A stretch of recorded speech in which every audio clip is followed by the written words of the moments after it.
ঋতুৰাণী শৰতৰ মেলানিৰ লগে লগেই প্ৰকৃতিয়ে আদৰিলে হেমন্তক। হেমন্ত ঋতু মানেই শীতেৰে সেমেকা সময়, নিয়ৰ ফৰা দুবৰি আৰু আঘোণ পুহ মাহ। এই আঘোণ কেৱল এটা মাহেই নহয়, আঘোণ মানে কৃষিজীৱী অসমীয়াৰ এক পৰিতৃপ্তিৰ হাঁহি। আঘোণ মানেই কৃষক সমাজৰ বাবে আশা ভৰসাৰ দিন। আঘোণ মানে অসমীয়াৰ নখোৱা উৎসৱ।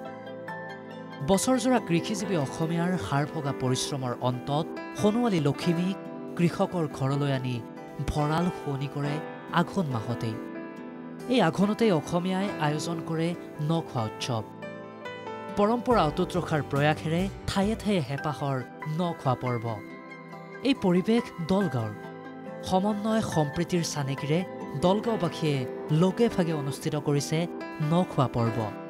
হাঁহ ছাগলীৰ মাংসৰ পৰা ঔটেঙাৰে বনোৱা ৰৌ বৰালি মাছৰ লগতে পোৰা গৰৈ মাছৰ পিটিকা, আলু বেঙেনা পিটিকাকে ধৰি বিবিধ ব্যঞ্জন।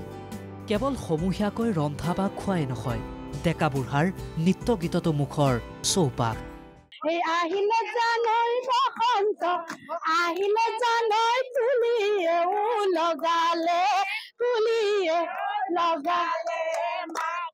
দলগাঁৱৰ সমাজকৰ্মী কুলেন হাজৰিকাৰ প্ৰচেষ্টাত আৰু স্থানীয় ৰাইজৰ সহযোগত ষষ্ঠমবাৰৰ বাবে দলগাঁৱত অনুষ্ঠিত হয় নখোৱা উৎসৱ। দলগাঁৱৰ বাৰুবাৰী পূজা মন্দিৰত আয়োজিত নখোৱাত সমবেত হয় অঞ্চলটোৰ শিশু বৃদ্ধৰ পৰা গণ্যমান্য লোকসকলো। আমাৰ এইটো দলগাঁৱৰ ৭ম পুৰুষীয়া এটা উল্লেখযোগ্য দিন।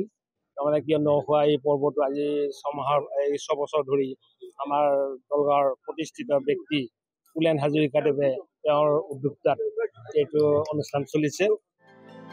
এয়া আকৌ টিয়কৰ ঢেকীয়াখোৱা গাঁৱৰ দৃশ্য। গাঁৱৰ সকলো লোকে একলগ হৈ আয়োজন কৰিছে নখোৱাৰ। বিধে বিধে ব্যঞ্জন প্ৰস্তুতত ব্যস্ত হৈ পৰিছে গাঁওবাসী। নখোৱাৰ আনন্দতেই গীত জুৰিছে আইতায়ো।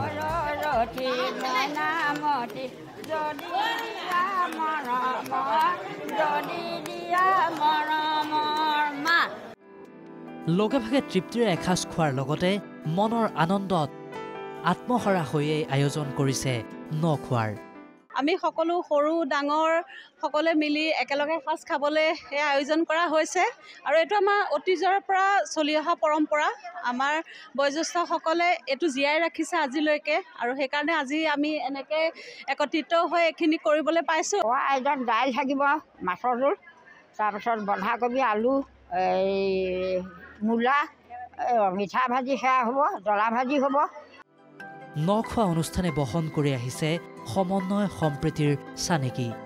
নখোৱা মানেই কেৱল অনাবিল আনন্দই নহয়, যুগৰ পাছত যুগ, পুৰুষৰ পাছত পুৰুষলৈ অসমীয়া সমাজত চলি অহা এই পৰম্পৰাই সৃষ্টি কৰে ইজনৰ প্ৰতি সিজনৰ মৰম, ভালপোৱা আৰু ভাতৃত্ববোধ।